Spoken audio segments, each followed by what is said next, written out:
We know Meghan Markle has signed for representation with WME.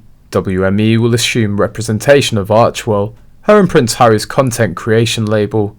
Film and television production, brand partnerships and overall business building will be explored. Acting will not be an area of focus. WME's CEO signing of Meghan didn't satisfy his employees at the company because Meghan's previous diva behaviour in the workplace was already well known. But the employees can't decide the boss. According to a new report, the first meeting at the super agency went just as expected.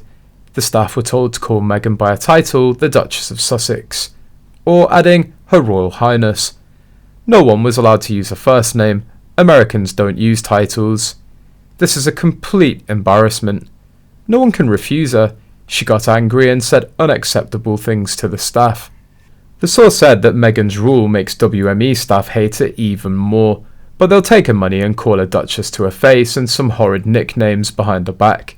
There'll be lots of WME office snark tempered with earnest attempts to rehabilitate her image, with an eye to earn some money off of her. 10% is the industry average. It comes as Jamie Lee Curtis, who's the recipient of the Oscars Award 2023, also roasted Meghan for using the royal title to merch while the Sussexes didn't take the royal responsibilities.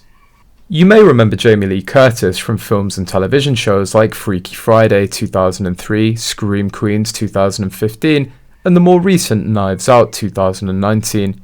The actress married Christopher Guest, a screenwriter, composer, and the fifth Baron Hayden Guest. As the wife of a baron, Jamie Curtis has the title Baroness Hayden Guest, and she could be called the Lady Hayden Guest, but she chooses not to use the title nor the style when in the United States.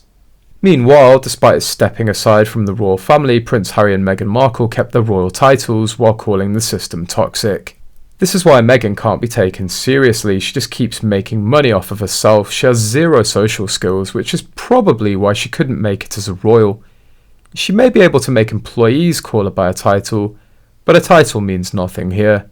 Royal commentator Daniela Elsa said, "A clear pattern has emerged this year. Harry and Meghan very vocally criticised the royal house. The world is a bit shocked.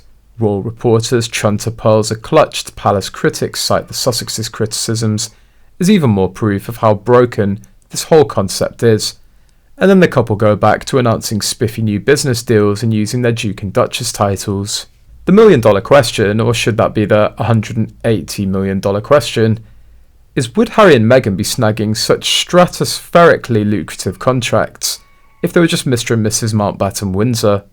This disconnect between the Sussexes continued, bruising criticism of the palace and their continued willingness to deploy their titles during money-making ventures or brand-building public appearances. It's just becoming even more and more blatantly obvious.